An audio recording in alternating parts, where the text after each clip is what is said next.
good. Sorry. Very good. Thank you, everybody. I want to welcome you to the September 23rd meeting of the Clay County Board of Education. We'll go ahead and get things started, and we'll do that. Mr. Caldwell will say the Pledge of Allegiance for us. Pledge allegiance to the flag of the United States of America and to the republic for which it stands, one nation, under God, indivisible, with liberty and justice for all. Danny, do you mind reading the mission statement, please? The mission of Clay County Schools is to build high-quality learning environment that ensures all students learn at high levels. Thank you. The next regular meeting will be October the 28th. I'll entertain a motion that we approve the agenda that you have in front of you. I'll make a motion to approve. Ms. Crawford, is there a second? All in favor? Thank you. There was no one signed up for public comment this evening that I saw, so we'll move right on to the recognitions. Ms. Godfrey.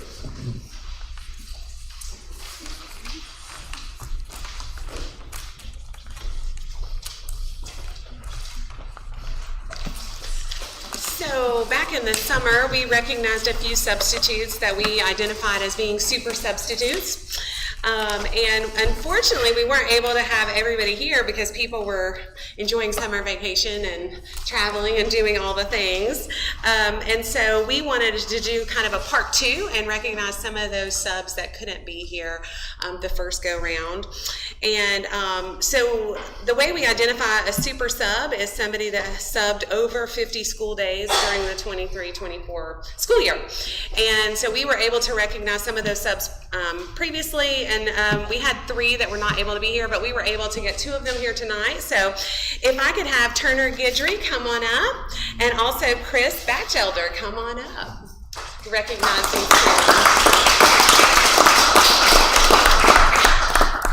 So Turner, not only did he meet that 50 school days, he actually made it to 70 school days last year. So we would like to present this to you with a little Amazon gift card for you to buy something special. Thank you so much. We appreciate you.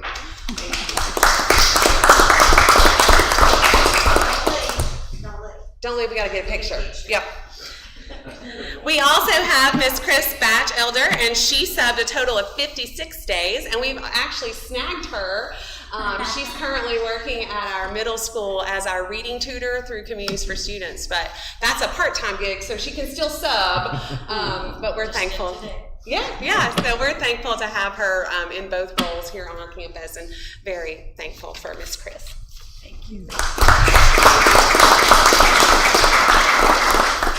We also had Miss Penelope Bedell. Miss Penelope subbed exactly 50 days, but she has moved to Maine, and so unfortunately we don't get to recognize her, and we won't get to have her with us in the future, but certainly want to recognize her as well. Y'all come on up and get a picture. Let's come front and center. Let's get over. Yeah, we'll see what Turner's doing. I'll get in this one. We need just change the name so that way you're all right. 1, 2, 3. 1, 2, 3.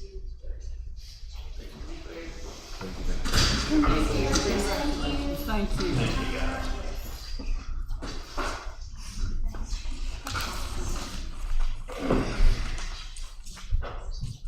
Next, we have the reports section, and Ms. Godfrey's got several reports and updates, so we'll just let you. Okay, I'm gonna go up here if Sure. that's okay. Yeah.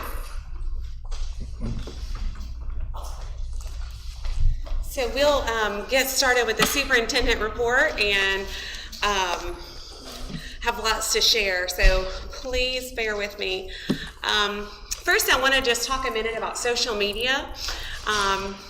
Since day 1 of school, it's been a challenging start to the school year, marked by safety concerns and a whirlwind of social media frenzies.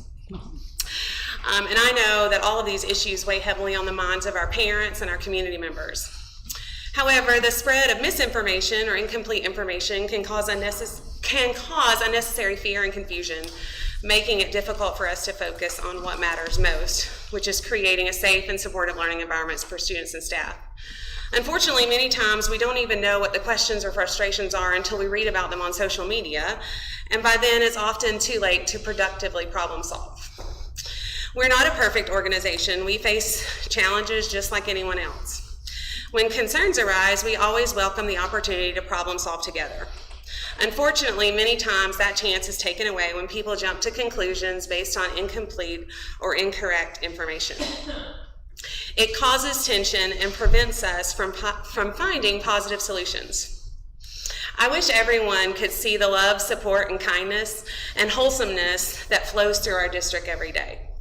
Our teachers and staff pour their heart into this work, and when negativity or misinformation overshadows that, it can be demoralizing for everyone. We need our educators at their best, not discouraged by negativity. What I want people to know is that we welcome any stakeholder who has questions or concerns to call and ask questions, set up a meeting for a face-to-face discussion so we can work together to find solutions and create common understanding. I hope those that have taken that opportunity recently would agree that those meetings and calls have been beneficial and productive. So while we are discussing some of those things, I want to provide a few specific updates regarding some of the topics that have been circulating. First and foremost, we have not banned the national anthem. I'm not sure where that misinformation came from, but that has been circulating around, and that is not the case. We have also not banned prayer in school. We continue to play the national anthem at all of our sporting events.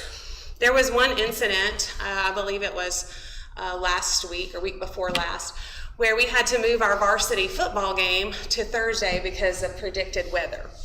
What that situation created was most of the staff that normally run our game day operations were all in Pisgah at the varsity game at the same time that we had a JV football game going on. Not to mention, you've probably heard me say in recent meetings about the lightning damage we had at the field house, which caused us to get a new sound system. That unfortunately, those people who had run the sound system before hadn't ran this new sound system, and we had an issue where they just couldn't get the sound system to work to play the national anthem. So I think that further fueled the idea that we are no longer playing the national anthem. So I wanted to make sure that you all understood why that happened, and it was an isolated incident.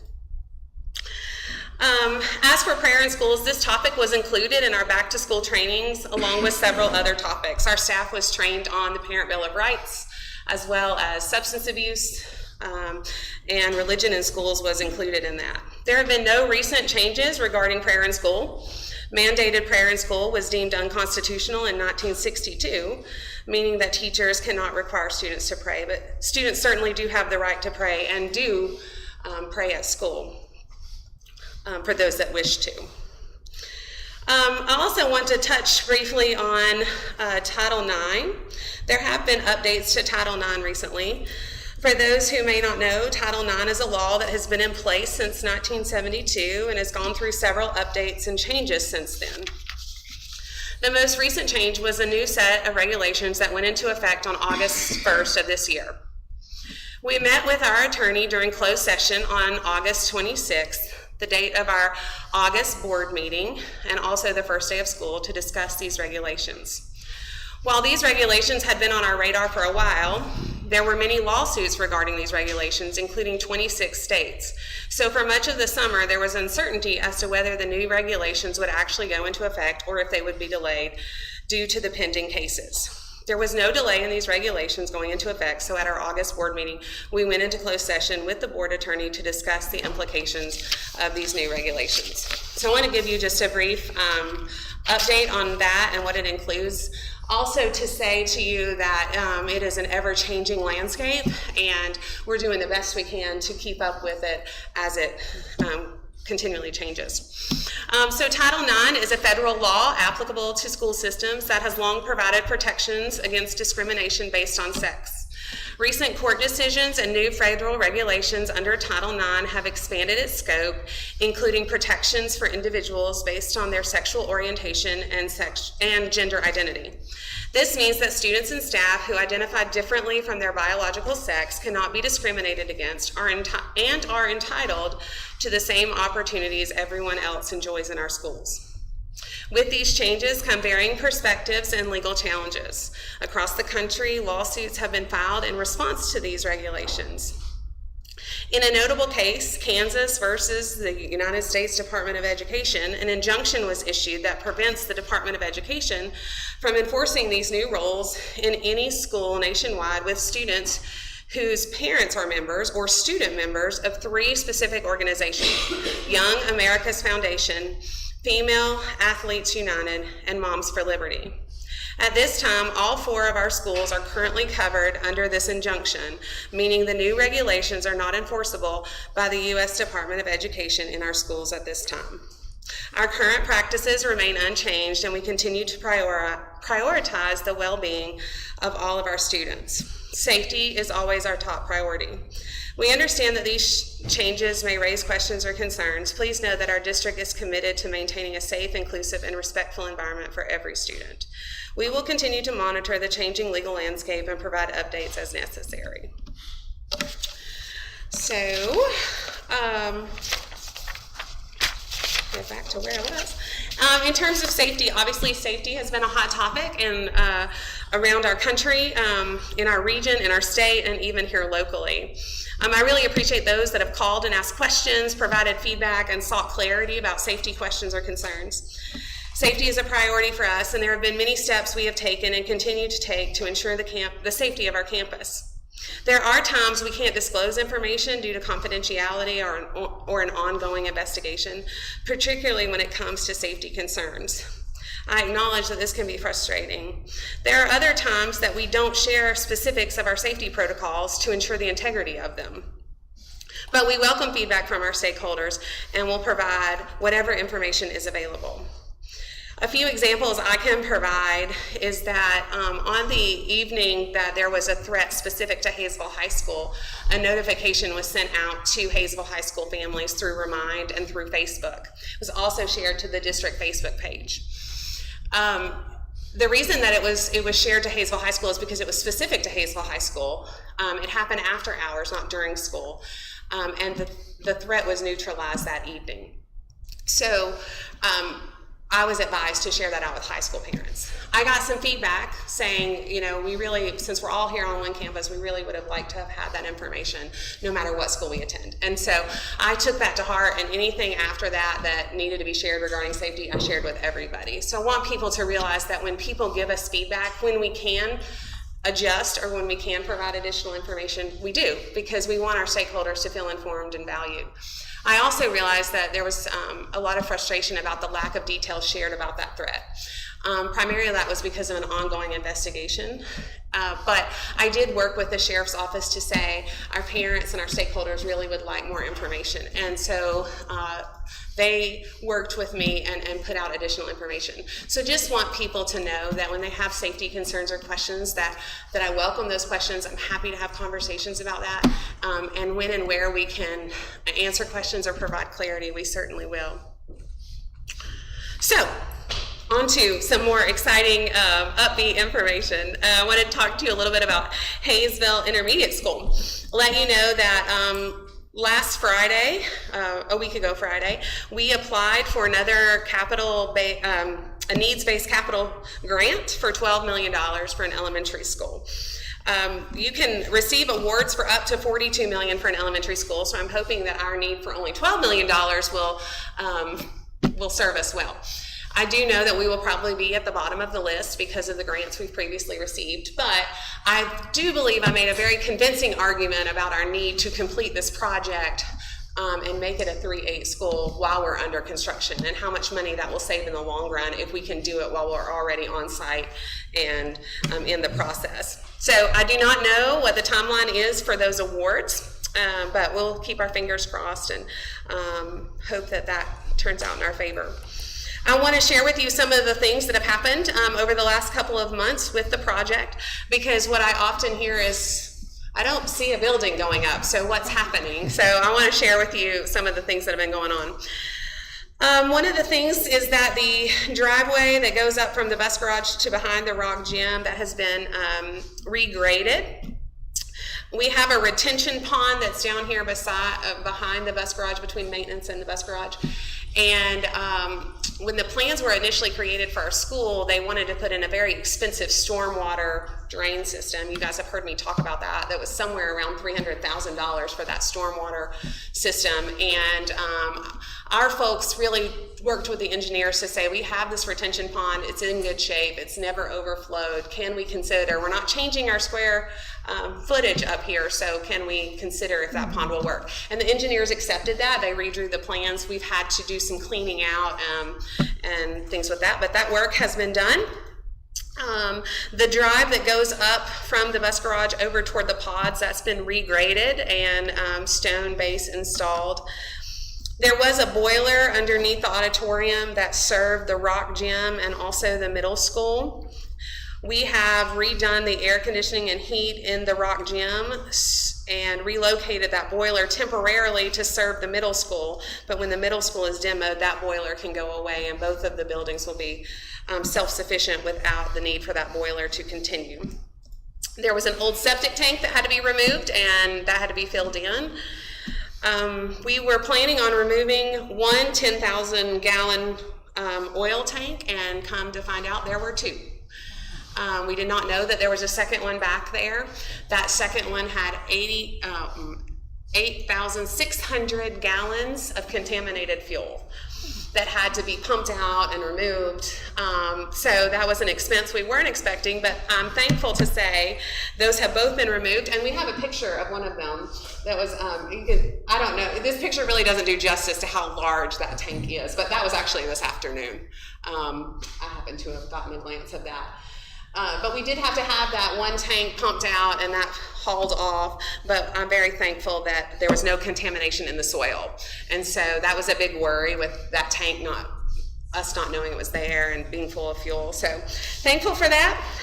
There has been fill dirt put in where the auditorium was.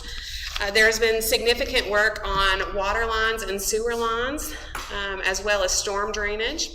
The area around the monument out here is complete with no damage to the monument. Footings for concrete retaining wall have been dug, and a mud mat, whatever that is, has been poured. A rebar is on site and will be placed in the upcoming days. And there has been significant work going on with Blue Ridge Mountain EMC to relocate power. So that work is complete, and we're going to go live with those new connections on Friday of this week. So there has been lots going on with the building project, but all of these underground utilities are necessary to address before we start building, but we're getting closer, so that's exciting. The last thing I wanted to mention is that Clay County Schools is super pleased to announce our continued partnership with Appalachian State University College Access. We were notified at the first week of school that Appalachian State University College Access Partnerships has received another Gear Up grant award in the amount of $35 million. Clay County will continue to reap the benefits of this partnership as Appalachian Gear Up Apex will be funded from September of 2024 through August of 2031. Gear Up Apex, which is also known as Gear Up 3.0, will begin serving 6th and 7th grade students at Hazel Middle School this year, which means Gear Up will now cover grades 6 through 12, and that is huge and exciting for us. So that's all I got. Do you guys have any questions about my report? Comments? I just have one quick question. When you're talking about the Hazel Intermediate School, and we're finding these things that we just didn't realize, do we have good documentation going forward of like what's here, where things are at? Yes. I know that kind of got lost as we were building new things and moving, but yes, and and moving forward, we'll have good documentation. Yes, because there's been a few surprises, and some of our maps are quite outdated, but there has been intentional work on getting that cleaned up and ready for the future. So, any other questions or comments? Very good, thank you. okay. Well, I'm next on the list. So the residency audit. So, in a previous board meeting, we talked about just some feedback. We had a person who spoke at public comment not too long ago about just knowing our financial constraints and knowing the struggles that we have sometimes with money is really are there measures in place to make sure that the students who are attending here are the students who live here, and we know that there's many wonderful things about our school district that people love and they want their kids to be part of, and so are there people attending here that maybe don't live in our district? And so as a follow-up to that concern and just an overall need to make sure we have strong procedures in place, we did conduct a residency audit at the transition years, meaning, so when they transition from, obviously you have to claim residency when you enter kindergarten, so we don't do it at kindergarten because that's a natural part of the enrollment process, but when they go to Hayesville Elementary School in 3rd grade, Hayesville Middle School in 6th grade, and Hayesville High School in 9th grade is to do a residency audit. And so we have sent the residency audit paperwork home, which requires the parents to fill out a form that says I attest that this is where I live, and then they also provide documentation of that residency through a variety. There's a variety of options. They can provide a vehicle registration, they can provide a power bill, they can provide a water bill, they can provide a lease agreement, a rent agreement, a mortgage statement, something that is attached to the physical address. It can't be a credit card statement or a bank statement. It has to be something that's attached to the residence. So our goal was to have that sent home and sent back and by September the 13th. However, we had a little bit of internal confusion as to whether or not that was due on the 13th or being sent on the 13th. And so there was some differences in when that went home. And plus we know that if people want to submit things like power bills, they have to wait for that cycle to come around. So I'm going to give you an update on where we are today, but I do feel like that we will have more solid numbers coming into us by the October board meeting. So I'll continue to update you on this. Our principals are working hard at tracking down those who have not submitted. Bless you. And trying to get those things so that the board can make decisions about how to move forward with anyone that does not have a verified residency in our district. So in grade 3, we have 78 confirmed, have provided adequate proof of residency. We have 39 that are still pending. In grade 6, we have 45 that are confirmed with 60 still pending. And in grade 9, we have 5 confirmed with 86 pending. So what this shows you is that parents do a much better job of checking the backpack in grade 3 than they do in grade 9. And so we know that and we acknowledge that. And like I said, there were differences in when this was sent home for parents. So I'm not overly concerned. And as I look through, even if I look at the 3rd grade list and those that are pending, a lot of those are bus riders. So we know they live in our district because they're riding the bus. We just don't have the documentation. So we're still trying to track that down, and I really appreciate the work that's gone into this at the school level to keep up and document, and I know it's been a chore, so I appreciate that. So more to come on that. Have any questions about that? Ms. Cocker, did we put a date to turn that back in, or are we just having principals follow up generally on that? Well, our date was, like I said, September 13th is the date we had planned on, but I think there was some internal confusion about that date. So although we had planned to have a due date, I understood that to be sent out date. I'm sorry. So it got lost in translation. That just like it did right here. That was probably me. I got you. Thank you. Yeah. Okay. Very good. Thank you for those reports, Ms. Cox. Next, we have the school performance data. And we'll start with Ms. T. You want to go first? You're first on the list. You want to go first? She's first. Her slide is first.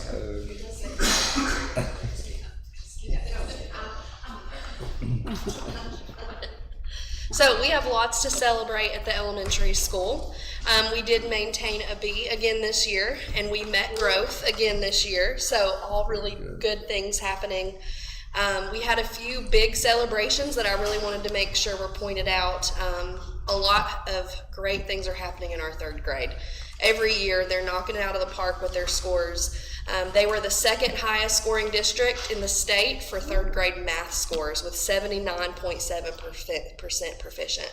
So out of all of the 3rd grade students last year, 79.7% of them passed their math EOG, which is huge. We also were the highest performing district in the state for the third grade reading test, which was 72.8%.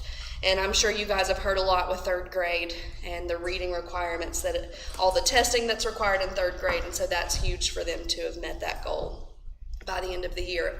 Our fourth grade also had the ninth highest performing scores for the state as well for reading, so that's awesome. There's a big jump in curriculum from third grade to fourth grade, and so sometimes it's hard to keep those kids growing, but this shows that our fourth grade team is doing just so. And then we had the highest performing district for fifth grade reading scores with 69.3% proficient. So lots of things to celebrate for the elementary school. We have lots of plans for continuing to grow. One of our areas that we're really focusing on this year is math and figuring out ways to keep them up at that higher the higher scoring from third grade to fourth grade and then on to fifth grade as the challenges and the standards get more rigorous. So we're really excited. We're proud of ourselves and going to keep working. Thank you. Thank you. So one quick thing to note is this slide says Hayesville Primary and Hayesville Elementary.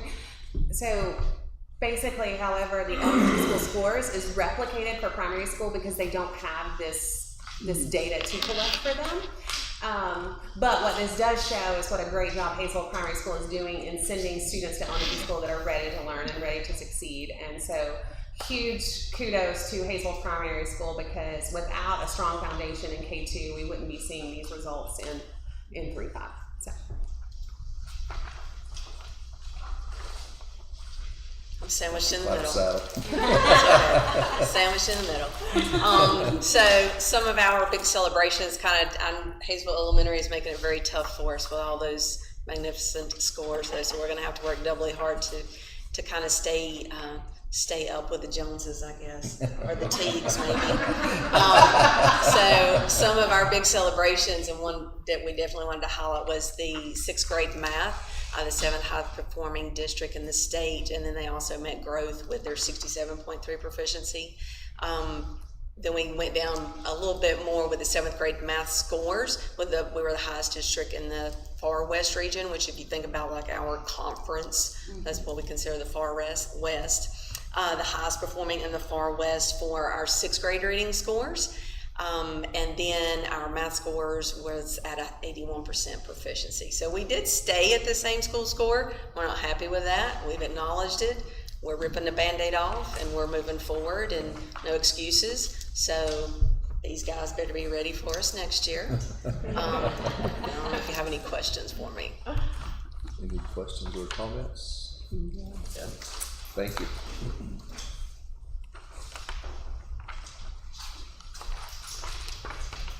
When do these third graders get to high school? That's what I want to accelerate that. In the high school last year, again, very consistent. We were a B for our school performance grade overall, and we met growth expectations. So that's 3 years in a row that we've done that. We're really proud of that. There's not a lot of small comprehensive high schools that can say that in North Carolina, so that's a good thing. Our English 2 scores as a district were in the top 10 in the state. Our Math 3 was the second highest scoring in the far west, as Dr. Clapsaddle said, kind of the conference with Cherokee schools, Swain, Graham, Macon, us. And then another nice thing is that we did meet or exceed growth in all of our tested subject areas. So that was great. Over the box over on the right lists our 4 EOC results, and I went over that in the spring whenever we first got those in, and they've changed just a little bit, little tweaks here and there, but they're pretty much unchanged from what they were in the June board meeting. Any questions for me? All right. Very good. Thank you.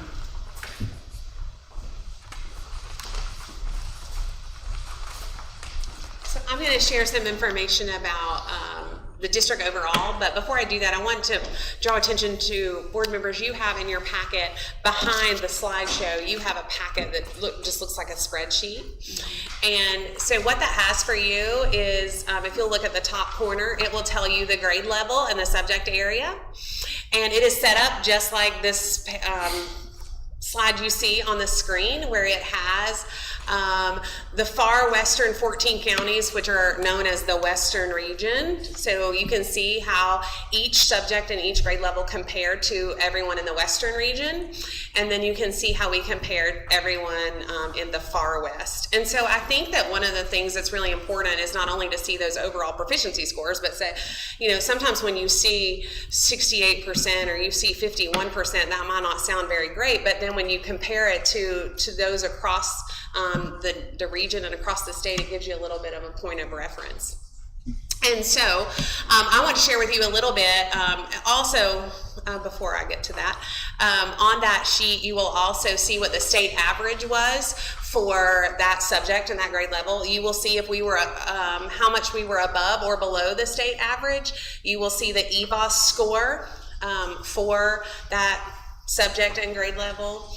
And any other notes. You will see that there are several subject areas and grade levels that had high rankings in the state, as our principals have mentioned. So you have the comprehensive packet. We're just hitting the highlights, but for the public, all of this information is available on the DPI website in a very large spreadsheet that's hard to navigate. So I tried to make that a little bit easier for the board and share that with you. So moving on, just to share a little bit about the district overall. Adrian, can you go back a slide? Thank you. So on this particular slide, you will see the top 20 districts in the state. There's 115 districts in the state. We are currently sitting at 19th out of 115. So I think that's pretty darn good. Of course, we are aiming for top 10. That's our big dream. But what I want to point out to you is you will notice that our overall proficiency, which includes all subjects and grade levels, 3rd grade through 12th grade, we were 60.2%. And if you look at the county right above us, they were 60.3. And the county right above that was 60.4. And the county right above that was 60.8. And the county above that is 60.8. So there are districts that we're very close to that are well within our reach of improvement.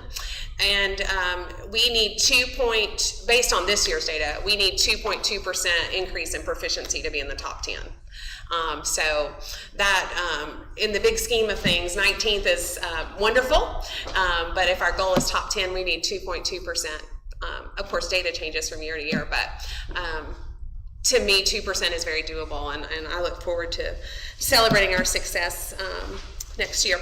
In the next column over, you will see just the 14 Western regions and how they ranked overall. You can see that the Western region is strong. We have several high-performing districts in the Western region.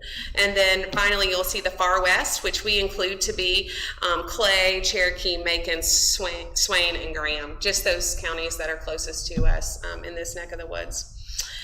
And so again, for this slide, you see the state average. You see how we compared to the state average, what our rank was in the Western region, what our rank was in the Far West, and what our state rank was. And so again, you have that information for every grade level and every subject area. But again, we're just hitting the highlights. So things that I would like to celebrate from a district perspective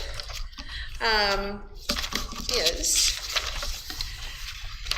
Like I said, we ranked overall 19th out of 115 districts. In 4 grade levels and subject areas, we ranked first in the Western region out of 14 counties. In 11 grades and subject areas, we ranked first in the Far West, which is 5 counties. In 6 grades and subject areas, we ranked in the top 10 in the state. So certainly lots for our teachers to celebrate. The next slide really is our opportunities for improvement, and there you will notice in your comprehensive packet there are some subjects and grade levels that did not meet expected growth. Those principals know where those weak areas are, and they have strategic plans in place. We're not going to call out any specific grade level or subject area, but overall we know where our pockets are where we did not meet expected growth. And of course we want to increase proficiency. Our goal is 80% proficiency, and 3rd grade's getting real close on some of theirs, but overall we're at 60.2% overall in all subjects and grade levels. So we've got some work to do, so increasing proficiency will always be an intentional goal for us. So Do you guys have any questions for me or the principals regarding this information? Questions or comments from the board? I think overall it's a great report, especially for the far west. Yeah. That's exceptional. Super proud of our teachers, our staff, our instructional leaders, our principals. It's definitely a team effort, and I say this and I will say it again, it takes every single person on our campus doing what they do to help us achieve this. It doesn't matter if it's cafeteria, bus driver, maintenance, custodian, whatever the case may be. It all feeds into a successful learning environment, and so I hope that everyone feels proud of what we've accomplished and will be motivated to be even better next year. Good stuff. Yeah, thank y'all. Appreciate your time. Next, we have the action section of the board agenda, and the first item listed there is the drug testing policy, and Mr. Oven's going to go over that. Yes, good evening, Clay County. This is policy 4326 for your consideration tonight. I just wanted to hit a couple of highlights. This is not very different at all from what we've been doing in the high school. We've made a couple of changes, but we're somewhere along the way, this policy we feel like used to be in the board manual, but it's not anymore. So we want to make sure that we get it back in the school board of education policy manual.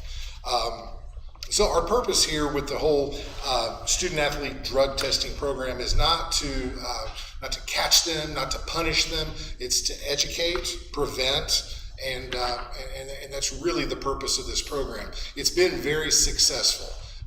We've already done our fall drug testing this year for fall student athletes, and we tested, I think, 29 students, and there were no positives from that, which is great. That's exactly what we want. So we feel like it is working. This also provides opportunities for students to get counseling and treatment if they do have a problem in this area.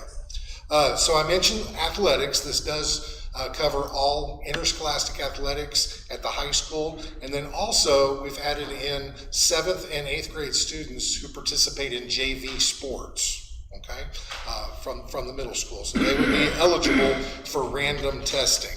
Another word for this is suspicionless. Okay, we're doing this randomly. We don't think that anybody is going to be positive. So, it's a suspicionless test. We don't actually do the selection. What we do is we provide our athletic rosters to the vendor, okay? And the vendor takes care of making the random selections. And that vendor is Preventative Drug Testing Services out of Franklin, North Carolina. So he comes over, usually the day before, we provide him the rosters. We don't actually know who's been selected until that morning of the testing. Like right before he gets in his car from Franklin, he will email us the names. So nobody really knows ahead of time who's getting tested.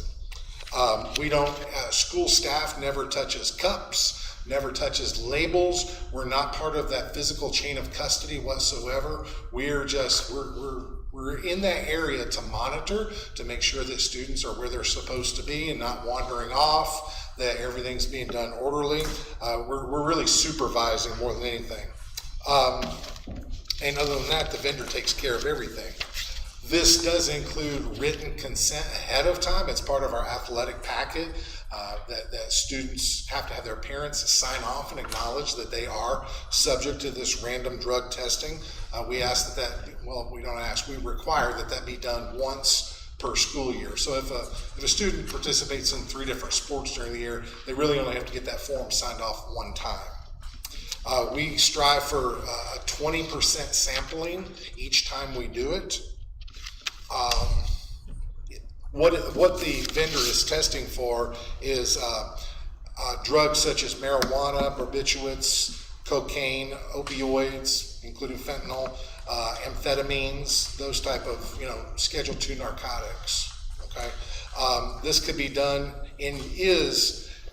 I've been here for 5 years and I've only seen us do urinalysis. The policy does allow for a hair sample or for a saliva cheek swab, but we've always been able to do this through urinalysis.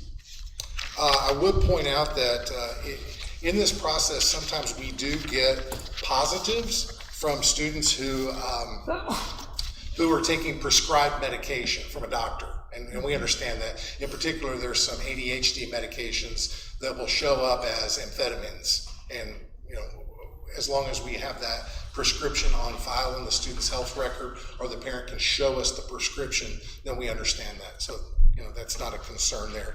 Kids sometimes will think that's, I'm going to be positive because I'm taking this medication, but we understand that. The consequences for positive results the first time is, now this is a little bit of a change. What we used to say was half of the remaining season. Whatever's left in the season, half of those contests. Well, that's hard sometimes. What if we have an odd number of games left in the season? We tried to do the testing pretty early in the season, but what if we can't get it done until near the end of the season and there's only 2 games left and they have to sit out 1 game? So we've changed this to now say 30 calendar days of no competition. We do think it's important that these student athletes be allowed to remain on the team and still practice with the team and go to meetings and functions, just not participate in games. In addition to that, they have to do 3 weeks of drug counseling. That could either be with the school counselor or an outside drug counselor. And then they have to have a clean test before they can return to competition. All right? So those 3 things have to happen. We don't automatically assume that a positive field test is a final. Okay, if a student's sample tests positive in the field, that day with the company out of Franklin, he will automatically send it off to a national lab with a medical review officer to confirm that. Okay, and I've seen it go both ways. I've seen those field tests get confirmed and I've seen them get overruled. So, we try not to judge until we get that final answer from the medical review office at the national lab. If there were to be a second instance of a positive drug test, then we're looking at a 1-year suspension from competition and 4 weeks of drug counseling, and then again a clean retest before that student comes back to competition. So that's policy 4326 for your consideration tonight. Again, we feel like it's a good policy. I think it helps kids. It helps us ensure that the people that are wearing that big H across their chest are doing the right things. So I feel like, and Coach Cottrell and Ms. Godfrey, we all feel like it's a really important policy that deserves to be in our manual. Do you have any questions for me? All right, thank you.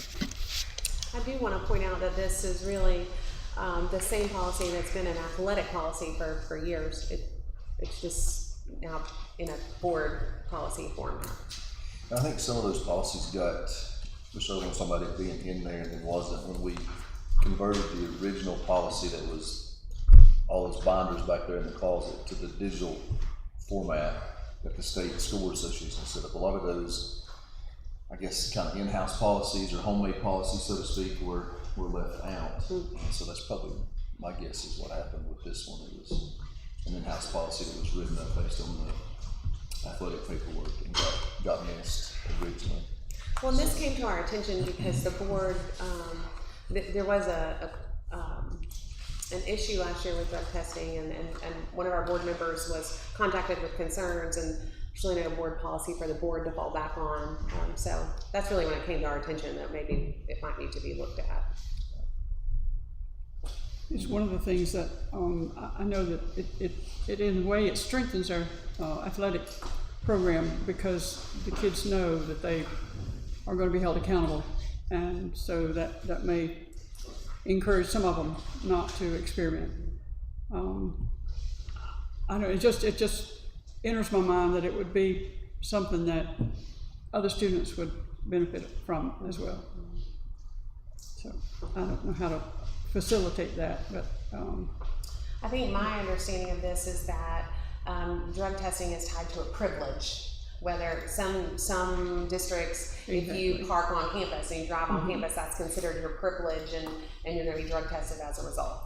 Our district hasn't done that. They've only limited it to athletes, and that's a privilege, and right.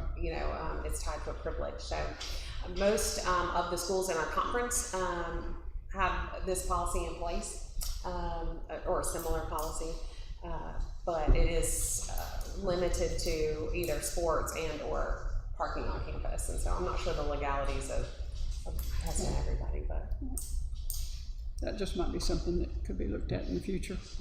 you know, because other students who know that they're never gonna be tested would maybe be a little bit more lax about experimenting, and that might be a deterrent. I don't know that it is, I hope that it is. I mean, that would be one of the purposes one of the positives of doing this would be knowing that they would be held accountable and that they might just not try it, you know. So anyway, I'd like to see that. I'd like to see some of the deterrent for other students as well. That would be great.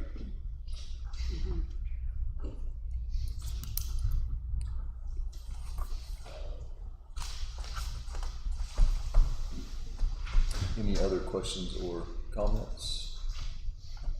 Other than I would agree with Ms. Beth on that. Maybe let's look at other things as well, besides just the student athletes.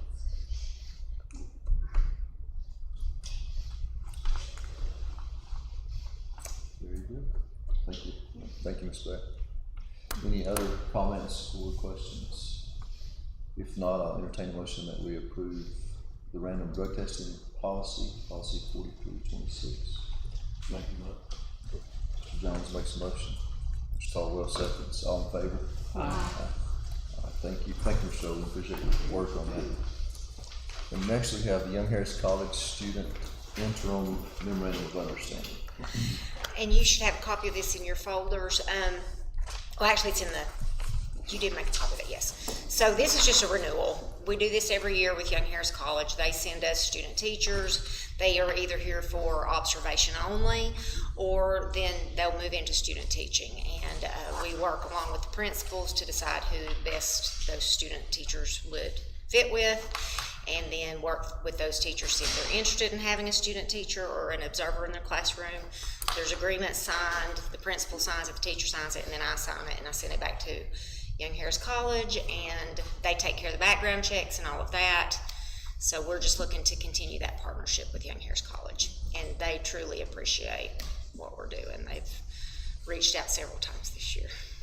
It's a great opportunity for us to kind of build our pipeline. Yes. You know, and get people into our, we've hired several people that have done student teaching and I went and spoke to one of their classes the other day about North Carolina licensure, because there's a difference. We are reciprocal to Georgia, but when it comes to elementary ed, which is what they have the majors for, there's an additional exam requirement for a North Carolina license. So once they come to us from a Georgia license, they have 3 years to complete that requirement. So I just went to speak to them about that. So We also have something with Western Carolina. we do. Yep. Are there any other schools? No. Young Harris? Not at this time. Now, we go through Teach.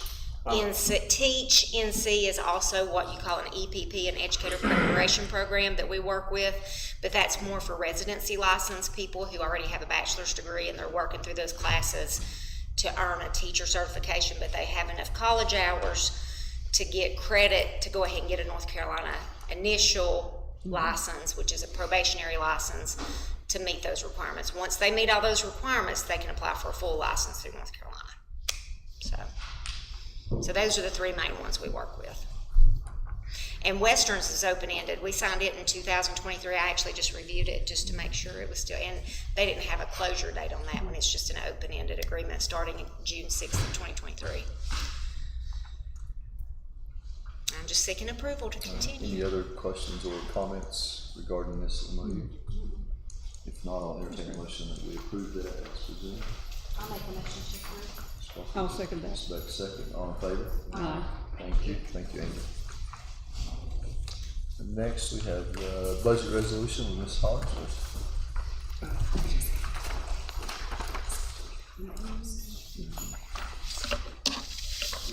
Okay, I dropped in the shared Google Drive the actual budget resolution, but I did prepare a little PowerPoint for us to kind of go over so we can hit the highlights and make it a little more understandable if we can.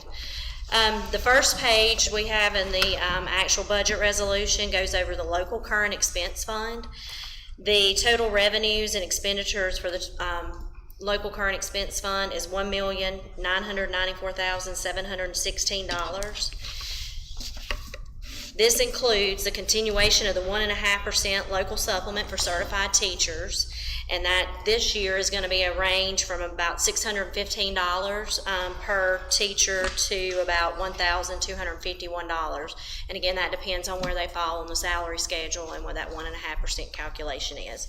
We do intend to pay that in 2 installments again this year. We'll do December and in May again. And the total cost for that, just so you kind of have an idea on what that cost, is $123,000, and that includes the payments to the staff and then the matching benefits for FICA and then also retirement match.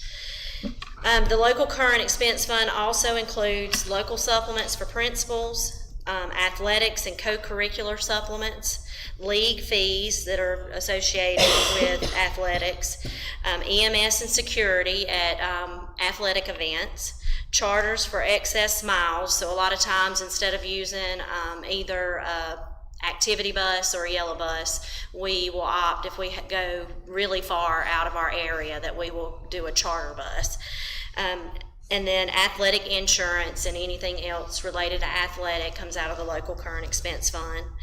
We do have a required local match for our SRO grant, tech support services, salary and benefits, transportation salary and benefits, activity bus use, and any expenses associated with our local fleet, which would be bus garage vehicles, the van that we use, the van that the tech department uses, anything that the maintenance department uses, and not just that, those ATVs that we have on campus as well.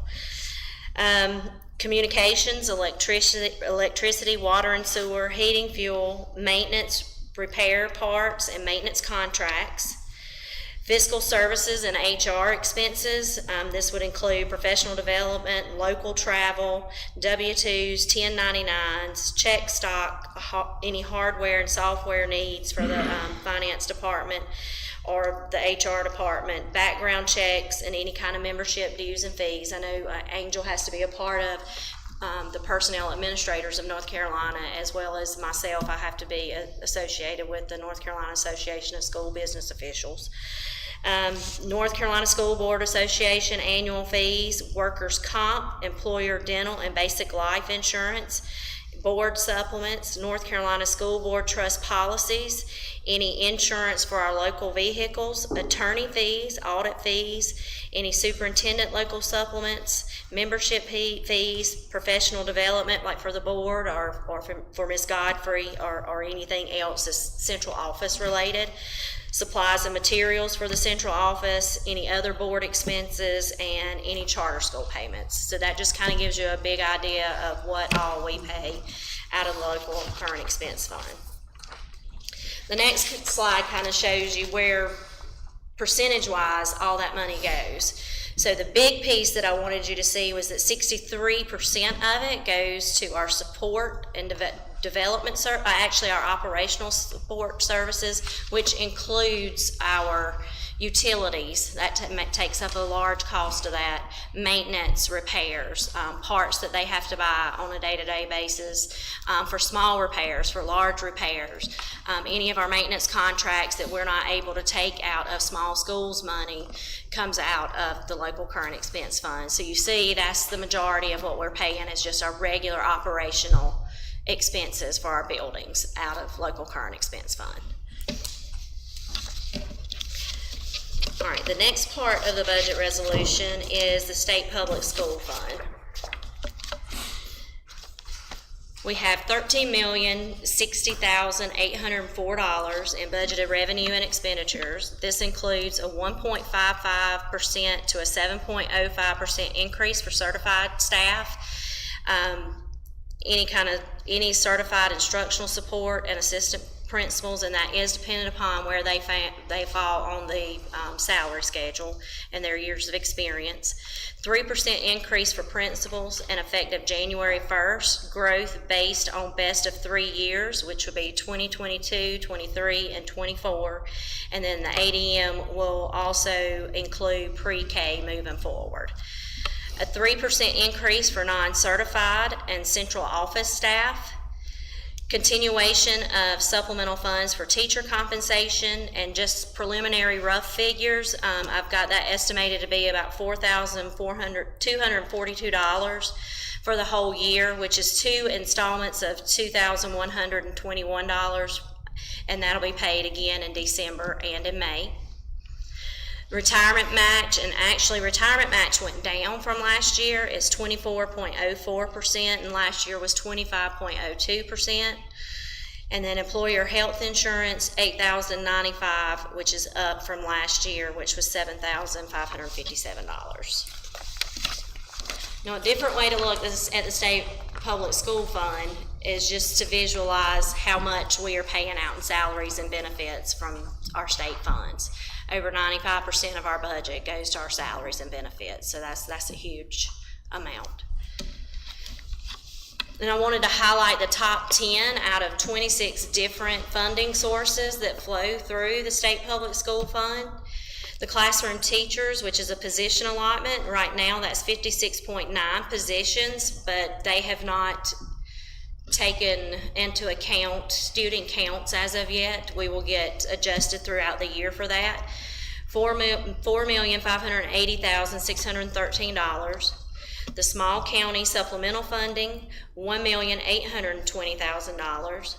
Children with disabilities, $997,644. Career and technical education, 102 months of employment, $854,352. Supplemental funds for teachers, $618,943. Our school building administration, which would be principals and assistant principals, we get 61 months of employment, $593,122. Central office administration, $583,940. Teacher assistants, and that is just for primary and elementary school. You can't fund anything past 5th grade with these funds. $457,441. Transportation, $422,519. And then at-risk student services, $418,561. The federal grants is going to look a lot different this year, and it really looks a lot different right now. We've had a big struggle this year with federal grants fund. They've changed the way we submit our budgets and how those funds are allotted to us. So in budgeting this year, we have had 4 different grant year funds that we have had to plan budgets for.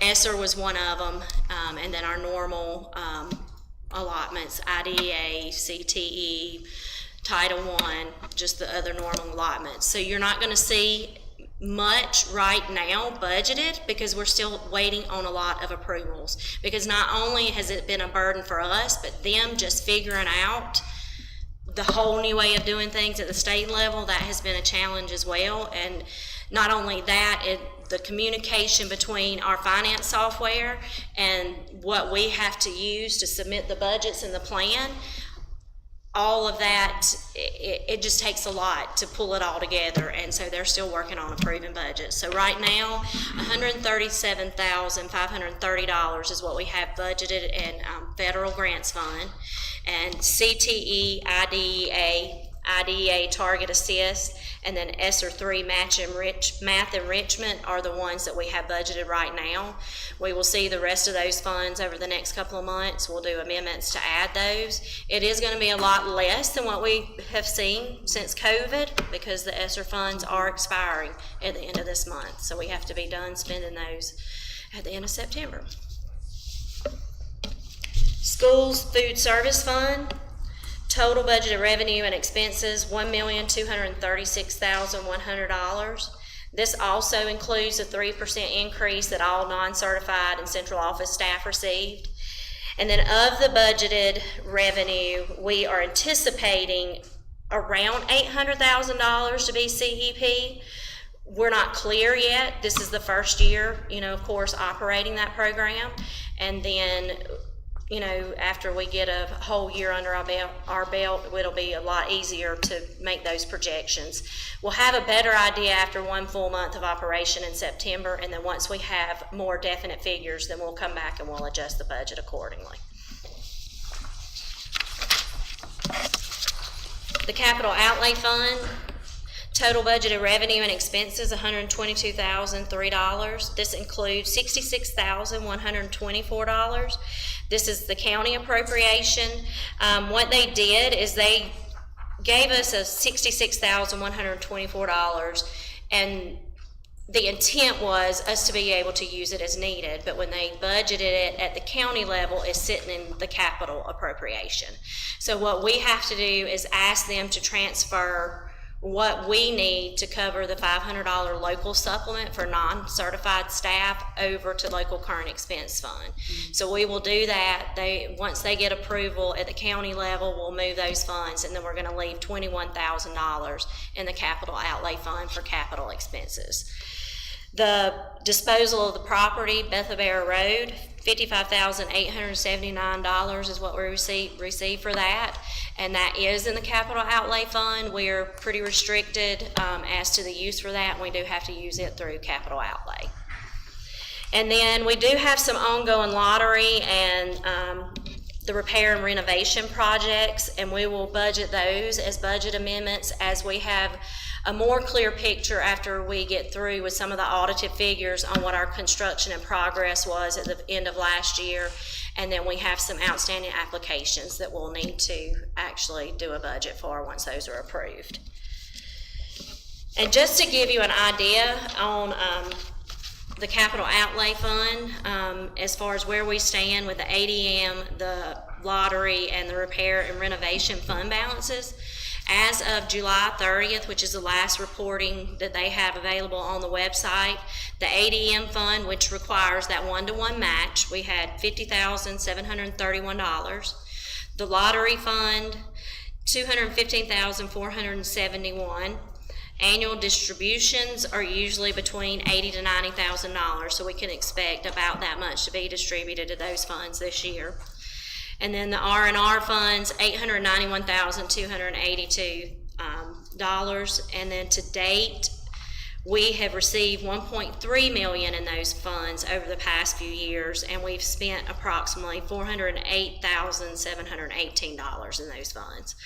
And of course, y'all know those funds are a little more restricted. They're more restricted to the classroom facility, so we are a little restricted on what we can spend those on. All right, the next one is the Education Foundation. This is where all of our grants are accounted for. I mean, not our grants, our scholarships are accounted for. $409,245. That's the Kitchen Scholarship, Birch Street Waldrop Scholarship, the HHS Alumni Scholarship, HHS Class of 61 Scholarship, Bill Bell Scholarship, the Bill Scholarship, and the Clay County Building Communities, which is now the Festival of Trees, that scholarship. All right, and the last one we have to go over is Fund 8, the other specific revenue fund. The total budget of revenues and expenditures for that fund is $2,869,065. And instead of going through each pot of money, there's about 30 different sources, funding sources that run through Fund 8. I'm going to do the top 10 here too. The Medicaid administrative claims, and this is used basically as indirect, same as indirect cost collections, $539,549. The Dogwood Trust Early Childhood Education Grant, $447,426. The Discovery Program, $386,971. NC Pre-K, $267,840. Gear Up 2.0, $261,213. Dogwood CTE, the CDC grant, $244,556. Medicaid billing, which this is restricted to just EC programming cost only, $228,918. Daycare operations, $177,480. The ECE summer and after school programming, this is where we collect parent fees and any subsistence for that program, $91,542. And then our one-to-one use fees, which is how we self-insure our Chromebooks and our iPads that are issued to students, $55,765. That is all for the budget this year. Do y'all have any questions or concerns? Can I ask you a question? Uh-huh. On the Bethelberry Road property? Mm-hmm. So that went in as, even though it was a fine, I guess the fine and forfeiture was the property itself. That's why it went up for sales, but when we Once it's receive sold, it those becomes a funds, capital it still outlay. has to go back into capital outlay. Yeah. And then the ADM fund, that's no longer being. No, there's right? no new distributions to that. That's some of the old money before I think lottery became in existence, and it requires that match. We're trying to, as we have some county funds that we can use as match towards projects, going ahead and using that up. But we still have a little bit left. Okay. Any other questions or comments for Ms. Hollingsworth? This is just real helpful. Yeah. I do appreciate it. But it takes a lot of extra time, but. That is just real helpful at a glance. I tried to anticipate everything we'd want to cover, or y'all might would have questions Much easier about. way to understand it. Yeah. Well, it is. Thank you. Have all those codes and stuff. But I think too, it just shows too how restricted all these funding, Yes. these buckets are. I mean, people think there's a lot of money out there, but it's restricted. Yeah, it is for very those things. restricted for the most part. Yeah. Yeah. What we're able to use it for. Shelley's worked really hard to get this together, and I appreciate it. Thank you. Thank you, Shirley. Thank you, Shelley. Is there a motion to approve that budget resolution that Ms. Hollingsworth presented? The actions and- I'll make a motion. I'll second it. Ms. Beck, second, all in favor? Uh-huh. Thank you. Thank you, Ms. Hollingsworth. Who gets signed? You get one?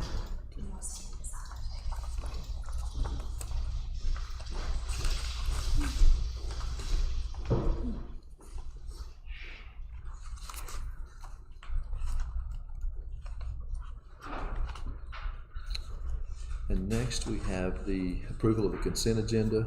You have the August 26th, 2024 regular session meetings there, and then policy regarding the emergency administration of the naloxone is there. Are there any questions or comments about either of those items? If not, I'll entertain a motion that we approve the consent agenda as presented. I make a motion, we approve the consent agenda. Ms. Beck makes a motion. Is there a second to that?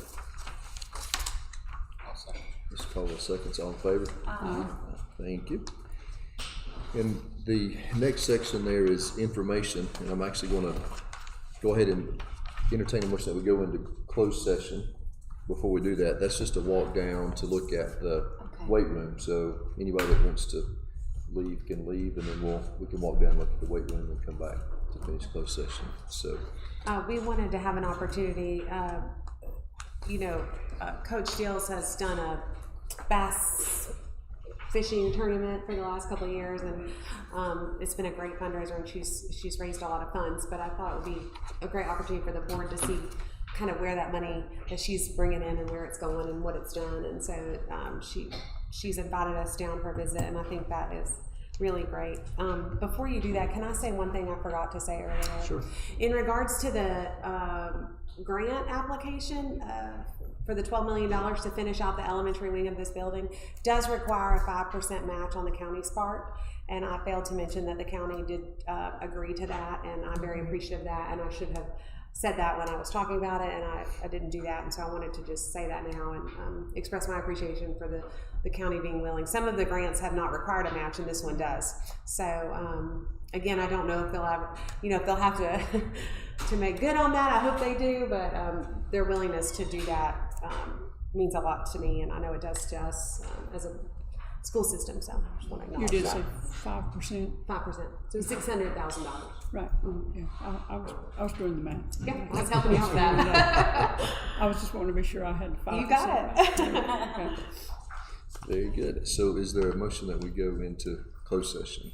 Make a motion, we're in closed session. Is there a second to that? I'll second it. All in favor? Aye. Thank you. And then those that